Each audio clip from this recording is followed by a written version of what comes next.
One of my favorite places to come fishing in the spring is Lake Erie, and the reason is obvious: big walleyes. Now this April it's a little bit different than other times I've been out here in that the full moon was kind of late in April.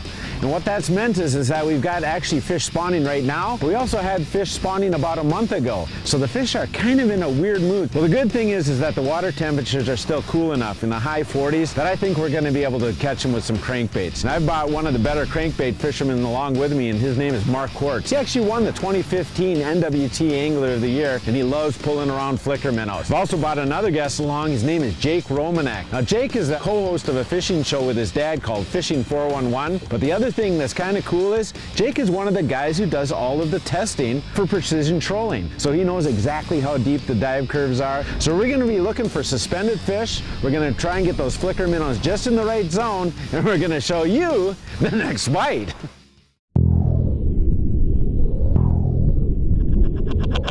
Just looking for the next bite, next bite, next bite.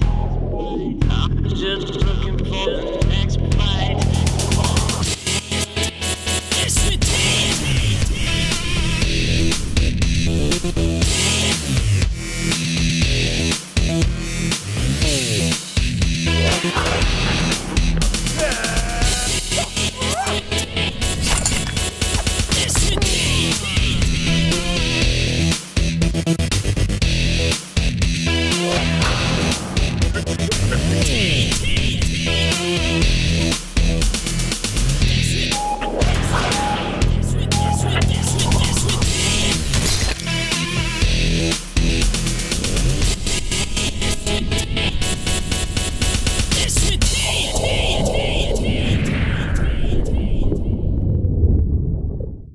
Trolling is perhaps one of the most common yet effective techniques used on Lake Erie, and speed, depth, lure color, and size are just some of the parts of the pattern puzzle to be pieced together by professional anglers Keith Kavajecz, Took her back pretty good. Yeah, that's what we like to see. Mark Quartz, and precision trolling data's Jake Romanack. It just seems like they're all over the water column though, you know? The initial plan was targeting post-spawn walleyes, but a full moon late in April has produced some interesting findings as they search and mark fish. Stay them down, just where we want them. Down is good. Bring them around here. There we go. Not too bad. Alewife. Boy, that's a post-spawn female there, huh? Yeah, you know, with this full moon, they're dumping eggs like mad. Yeah. So it looks like she's been done for a little while. Well, kind of thin she is. But it's a walleye.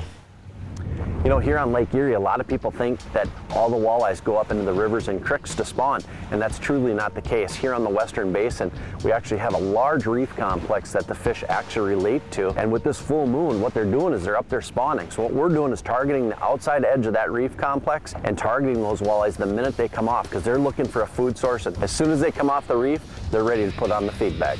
It's amazing, especially on these calmer days like this, where you just turn that boat a little bit and it just makes that bait flick or something, do something a little bit different.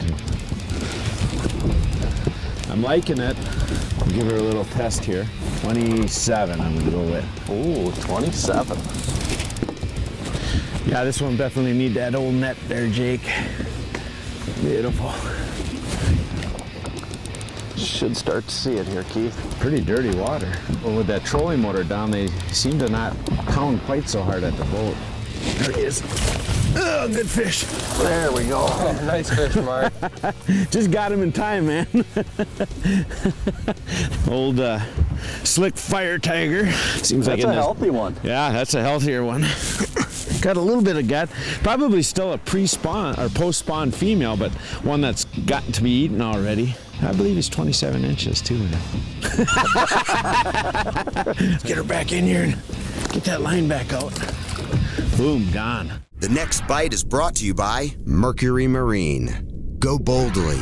Tracker boats. Fish the finest. Bass Pro Shops. Your adventure starts here. Berkeley. Catch more fish. And MotorGuide. Trolling motors engineered for anglers. Closed captioning for the next bite is provided by PowerPole. the ultimate in shallow water anchors.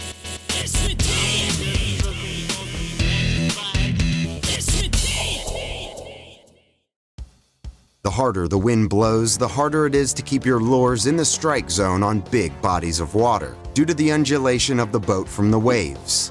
On the other hand, calmer waters on popular lakes like Lake Erie mean increased boating traffic. We got a nice big mark on the screen. Harmless as it is, the habitual desire to be covert dies a very hard death amongst good tournament anglers like Keith Kavajecz. In tournaments, we try and be a little sneaky and hide that net.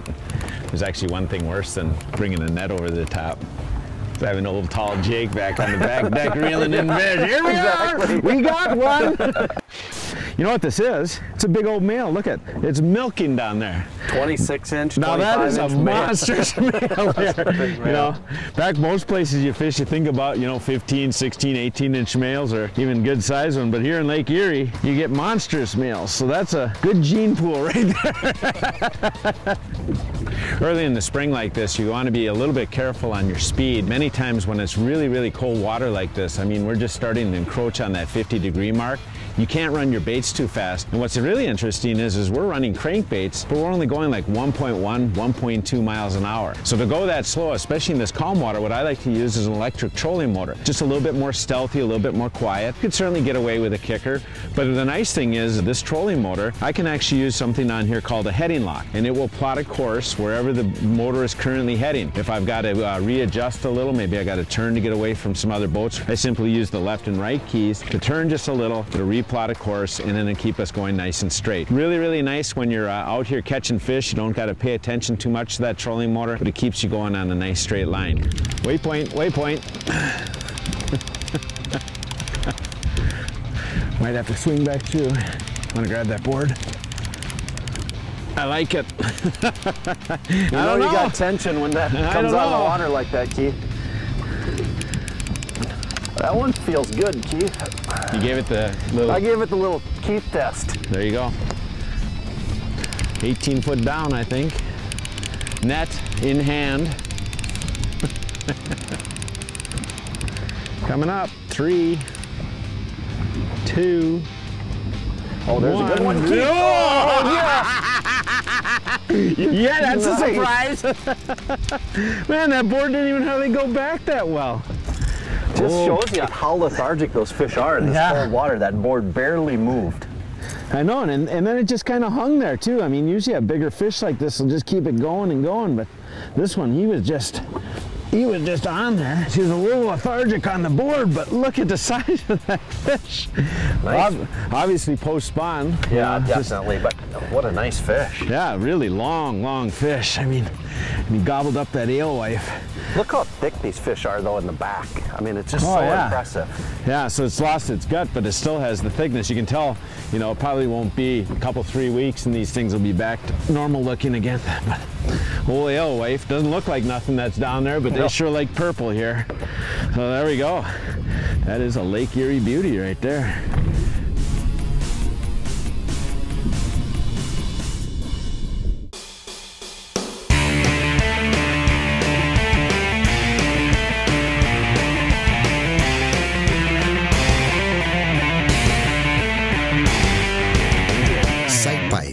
Real-time fishing information from all the pros in one place at WalleyChatter.com.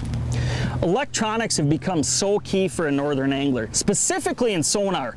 But quite frankly, one of the most important parts of electronics is still mapping. One of the things that you can do with these LOWRANCE units, it makes it very simple for you to basically decipher how these contour lines run. This is a picture right here of Lake Winnebago. So all I'm gonna do now is zoom in on a specific complex, Blackbird Reef. And all that is it's a big reef that has a lot of structure. You can see the contour lines all over the place. There's a ton of high spots, but when you look at the contours just in general, there's so many of them that it can be tough to say where are those high spots. And many times those high spots are where fish like to sit. You might be pitching jigs or casting cranks to those high spots. So what I'm actually going to do when I go to a scenario like this is I'm going to use what's called depth highlight range. There's going to be a depth range minimum and a depth range maximum. So what I'll do then is go into depth range minimum, and I'm going to just punch it up a few feet. And that's gonna show me all the areas throughout that entire complex in a dark blue that are high spots. And high spots can be very key. They hold a lot of fish. You might be casting crankbaits. You might be pitching jigs to those high spots. But then what I'll also do is I will look at not only just looking at the high spots, but also when I'm graphing structure, I can still make it very easy on myself, no matter what the weather conditions are, to have good boat control. I will bump that minimum range up to 10 feet. And now what it does is it goes around the entire reef, all the high spots, and it's gonna show me a very defined line, a colored line on that 10 to 12 foot contour. And that's very key. It makes it extremely easy for you to pull cranks on it, but stay in the zone that you wanna stay in.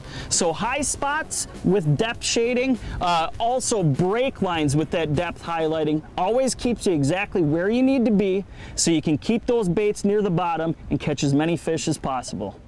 With water temperatures just under 50 degrees during this early spring bite, these big suspended walleyes beneath the cold waters of Lake Erie. Inside board there, right there, right there. Good fish. That's a good fish, Keith. Looks good, looks really good. Are quite lethargic and therefore less likely to chase bait, making it very important that the cranks run right in front of their noses. Slow and steady. Give me that board. Oh yeah, this one I like. This one I like. Yeah, this was a little bit deeper one, right? It's 120 back is what this one was, so. Yeah, 129 looked like. 20, 21 feet down. What's it feel like? It's good fish. How far are you back yet? 60 stuff. 60, that's a good number. About halfway back. We're halfway there. See how I did that math? That was Just good. boom, boom, boom. Good 120, boom, halfway. How big is this one? Let's bring him around a little bit more around this motor. There he is. Right behind the power pole. Not double clutch there, but I got him. Nice job. Look at there. That's a long one.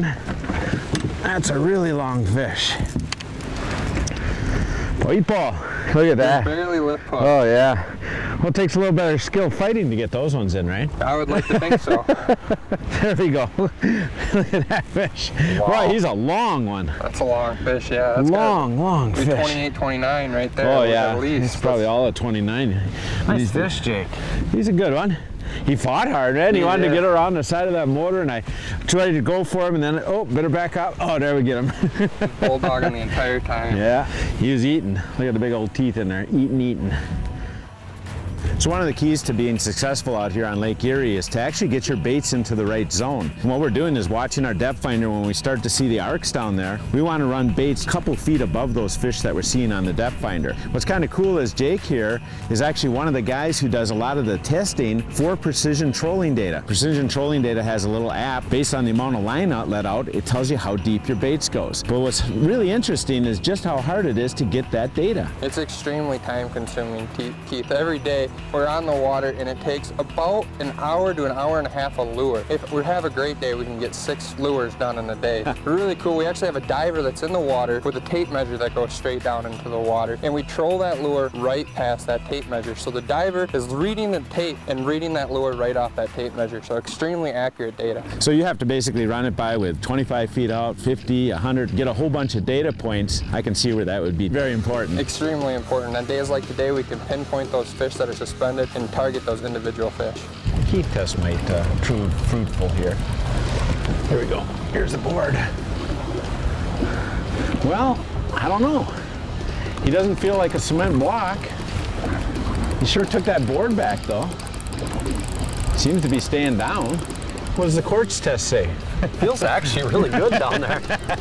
Well, you know, it's hard to tell with the mono being back 140 foot. You got so much stretch in the line that. Well, we're just moving so slow too. I mean, all he's got to do is turn and swim with us a little, and the smaller fish, just the pull on them will make them plane up, but a big fish just stays down.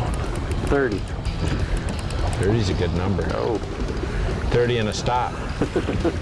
And a go. Stop and go. Where's he at here? Coming in on the side there. He's way, oh, there he is out here. Oh, he's a good one. And he's in the net. Nice. In the net. Very nice. Look at here. I mean, they aren't hitting them by much. They're just getting that back hook. But The old triple grip hangs on good. Wait, he's got it bit good. He don't want to open his mouth at all. I'm gonna try and get this nut out of his mouth before I get it too tangled. There. Thank you, sir. Yep. Look there. Not very well hooked, but enough to get him in the boat. Very nice. Look at here. Nice job, Quartzy. That's a nice one. That's a good fish. Look at how clean there. By clean, there's like no warts, no scars on them. Even though it's a pre-spawn or post-spawn female, you know, she's in really good shape, ready to start eating all summer here. Very nice. That's a good fish. Nice. Yeah, and did he, I mean, this the board just, and then, When you said fish on, that board was literally behind the boat already. Yeah, yeah. The next bite is brought to you by Mercury Marine. Go boldly. Tracker Boats. Fish the finest. Bass Pro Shops. Your adventure starts here. Berkeley. Catch more fish. Mustad. Stay sharper longer. LOWRANCE. Find, navigate, dominate. MotorGuide trolling motors engineered for anglers. Strike King. Legacy of domination for 50 years. And Power Pole. Swift, silent, secure.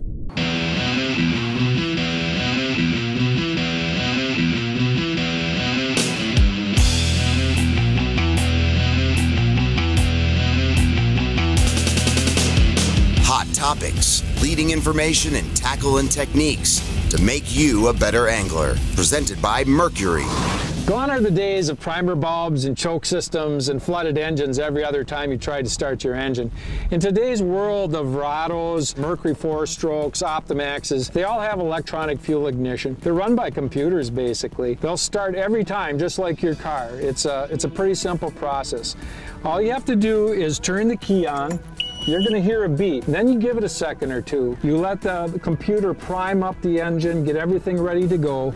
When you turn the key, it'll start right away, just like your car will. If you have a smart gauge system, you go through a series of checks and balances, and then it'll tell you system okay at the end. At that point in time, you can go ahead, put your throttle forward, and go fishing.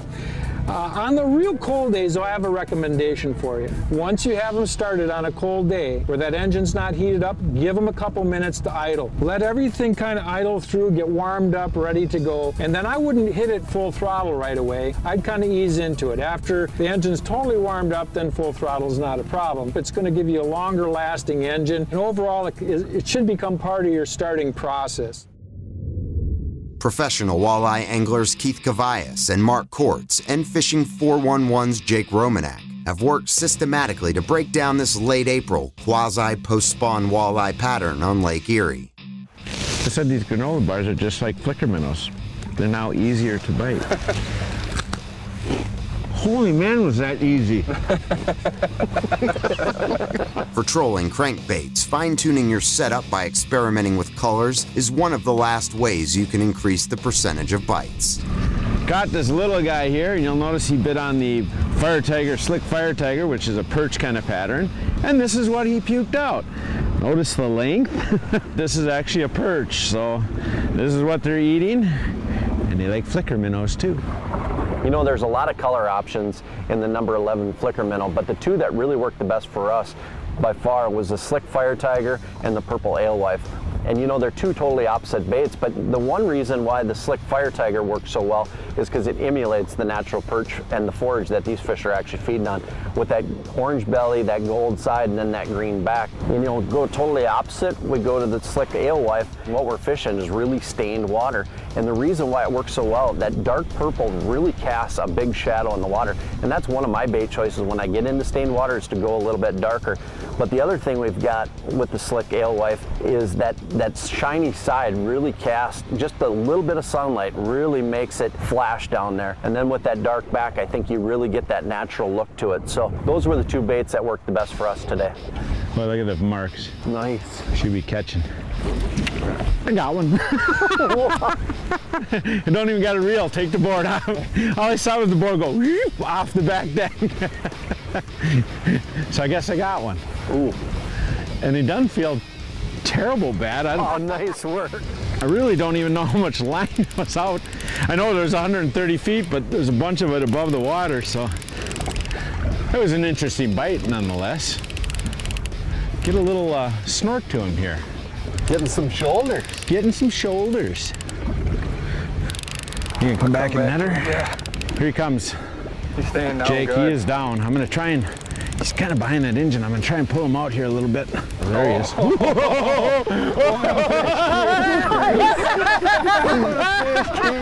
Yeah, now that's a bonus. I can't believe it. I mean, literally this thing pulled the board right off of the back deck.